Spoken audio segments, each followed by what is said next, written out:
Hi everyone, I'm Kate, the founder of softschool educational project. In this video, we'll work with tools such as move, rotate, and scale. We'll also look at selecting objects, snap tools, and the pivot point. There are time codes below the video for your convenience.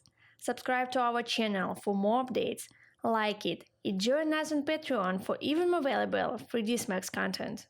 You'll find a link in the video description. Learn easily with softschool. Now let's talk about tools like move, rotate, and scale in 3ds Max. To access them, we'll be using the default hotkeys. Press W for move, E for rotate, and R for scale. Let's start with the move tool. When you select an object, a coordinate system icon appears with 3 axes: X, Y, and Z. The selected axis is highlighted in yellow. Now you can move the object by holding down the axis you want, and it will move directly along that axis. There are square areas from underneath of the icon at the intersection of the axes. It allows you to move the object freely within the two selected axes, such as XZ, YZ, or XY. You can clearly see it in the projection windows. You can change the size of the icon using plus and minus keys on your keyboard. You may have noticed that object's coordinates are displayed on the panel at the bottom of the screen. By default, it shows the object's absolute coordinates relative to the origin, which is here. If, for example, you need to return the object to the origin, you can reset these values by right-clicking on the spinners. However, in my workflow, I often switch to the offset mode and use the relative coordinate system. For example, if I need to move an object 200 mm, I enter the desired value into the corresponding window and it's done. This is a handy feature that I use very often. You can access this extended panel by right-clicking on the move icon on the main toolbar. Next is the rotate tool. Press the E hotkey. You'll see the 3-axis icon again, but this time it will be orbits, allowing you to rotate the object. You can also set the desired rotation angle on the coordinate panel or reset it to 0. Next is the scale tool. Select it using the R hotkey and you'll see the familiar coordinate system icon with triangular planes. You can use it to scale the objects in each axis separately, in 2 axes, or proportionally as whole. Now let's focus on the tool icon on the main toolbar. If you press R several times, you'll notice that the scaling modes switch. A long press on the icon will open the possible modes. The first one is proportional scaling on all axes. We'll use it most often. In this mode, only one box is active on the coordinate panel, and when you change value there, the others automatically adjust proportionally. The second mode allows you to scale each side independently of the others. The third mode is used in animation and allows you to change the object's proportion, preserving its original volume. Next, let's talk about selecting objects. You can select objects using the left mouse button with any tools, scale, rotate, or move. But in this case, you may accidentally change the object's position in space. To avoid this, I recommend using the Select Object tool, hotkey Q. You can deselect objects by left-clicking in Free Area. To select multiple objects one by one, using the Control key. To exclude an object from selection, using the Alt. You can also select several objects at once, using a region. Hold down the left mouse button and drag to select the necessary area. It's important to note that if you drag a region from right to left, all objects that are fully or partially within the area will be selected. If you drag a region from left to right, only objects that are completely within the frame will be selected, and objects that are partially within the frame will be ignored. If this function doesn't work, go to Customize, Preferences, General, and check Auto Windows Crossing by Direction option. Here you can also change the selection direction to reverse. You can change the type of selection region by pressing the Q hotkey or by long pressing the icon. For example, you can choose circular or, for example, fence, which allows you to outline complex areas. The square selection is most often used, but other modes can be useful from time to time. The Ctrl+A command select all objects in the scene. To invert the selection, use the command Ctrl+I. Another very useful feature in 3ds Max is that the Ctrl-Z command also works with undoing object selections.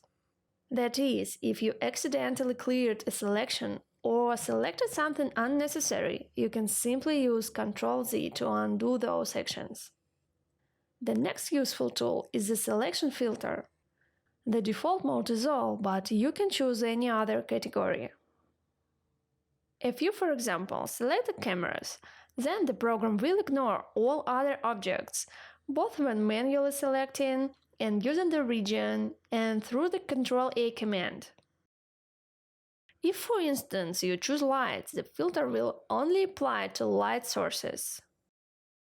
The key is to remember to switch back to the All mode when you've finished working with any specific category. And finally, another useful feature in this topic is the Select by Name menu, accessed by the hotkey H. Here you can also select objects by categories or by name. However, I usually prefer using the Layer Explorer. For my opinion, it's more convenient. I'll tell you more about it in the next lesson. That brings us to the end of the object selection topic. Let's move on to the snap tools. Friends, if you have any questions, feel free to leave comments below the video and I'll be happy to answer you.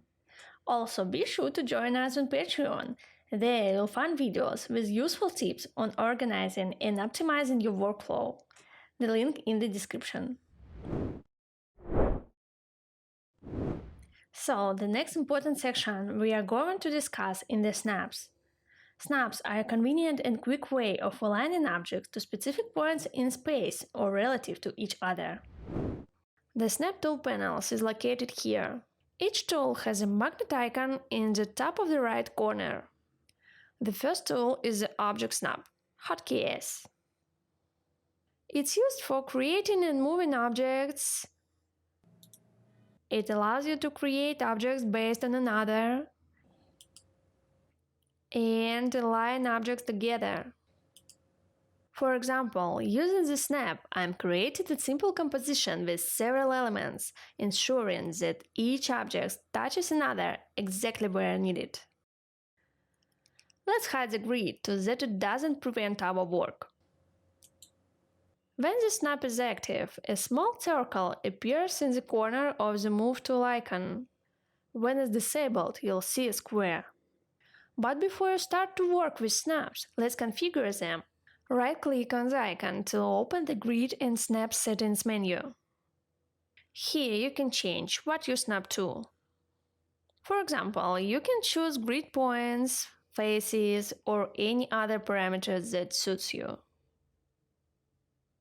I usually select vertex and midpoint because these are the two most convenient parameters to work with. In the Option tab, you can adjust the size of the snap icon in pixels. For example, let's set it to 50 and you'll see the icon gets bigger. I leave it at the default of 20. Also, make sure you've checked Snap to Frozen Objects and Enable Axis Constraints. I'll explain the situation where these settings are useful in future lessons. Okay, let's close the window. Now let's take a look at the Snap Toggle layout. It's divided into 2D, 2.5D, and 3D modes. The 2D mode is used for two-dimensional projections and works only if the object bases are in the same plane. If an object is above or below the coordinate origin, we won't be able to snap to it. It can be used, for example, for working with drawings, but it's not convenient, so I use more often the 2.5D or 3D mode instead. The 2.5D is also designed for using in two-dimensional projections. However, unlike the 2D mode, it snaps to objects whether they are in the same plane or not. In addition, 2.5D allowed us to move objects quickly and accurately within two planes without worrying about moving in the third dimension. And the last mode is 3D. It's used for working in perspective. You can select an object, click on the circle, activate all the axes, and by grabbing the desired point, move the objects freely as needed. Or you can activate just one plane, and then, wherever you drag, the objects will only move within the selected axis. Both methods are handy and I use them a lot in my work. I use the 2.5D more often because I work in projection most of the time, but many visualizers work in perspective and only use the 3D mode. You can choose what works is the best for you, or even combine both methods. Moving on to the next tool, the angle snap toggle. Its hotkey is A. When it's off, objects rotate at same arbitrary angles.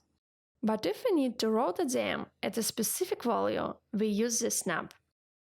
To set the necessary rotate angle, right-click on the icon to open the Gridded Snap Settings menu. On the Options tab, let's enter the value 45 in the angle box. Now the rotation step of the objects is exactly 45 degrees.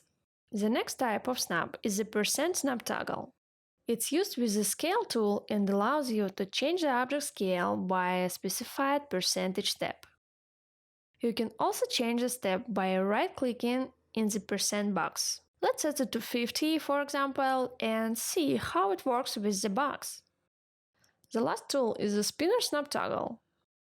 It allows you to set the step of increasing or decreasing numerical values when clicking on the spinner. When it's enabled, each click on the spinner will change the value by the number of units specified. To configure it, right-click on the icon to open the Preferences menu. In the General tab in the Snap box, set the number according to the system units you've previously set in the Unit Setup menu. That is, if your units are in millimeters, then it would be 10 millimeters. If they are in inches, it would be inches, and so on. For example, enter the value 10 and click OK. Now, with each click on the spinner, the number will increase by 10 millimeters. You can also change the number of decimal places in the precision box in this menu if you'd like. Now that we've covered the snap tools, we'll move on to the final topic of this lesson. Finally, let's talk about the pivot point. Each object you create or import into a scene has its own pivot point. This point is the center of the base when creating the object, as well as the center for its scaling and rotation. To change its position, you need to go to the Command panel, select the Hierarchy tab, and activate the Effect Pivot Only command. When it's enabled, duplicate arrows appears above the axis, allowing you to modify the pivot's position as needed. You can quickly center the pivot by clicking on the Center to Object button. After you've positioned the pivots as required, don't forget to deactivate this mode. By changing the position of the pivot point, you can quickly adjust the position of objects in the scene as needed. Common example is opening a door in interior or placing chairs around a table. Simply select the object. Set its pivot point at the center of the object around which it should rotate. Then, using the Rotate tool and holding the Shift key, copy the object. We'll look at copying objects in more detail in the next lesson. To reset the pivot point to its original position, click on the Reset Pivot button. You can do this for a single object or for multiple objects at once. If you select multiple objects, you may notice that 3ds Max displays a shared pivot point. When you rotate them, the rotation occurs around this common center. If you want each object to rotate on its own axis without changing its position in space, this button can help you. Here you can choose the mode in which each object has its own individual center. In this case, the objects will rotate around their own axis. The same applies to scaling.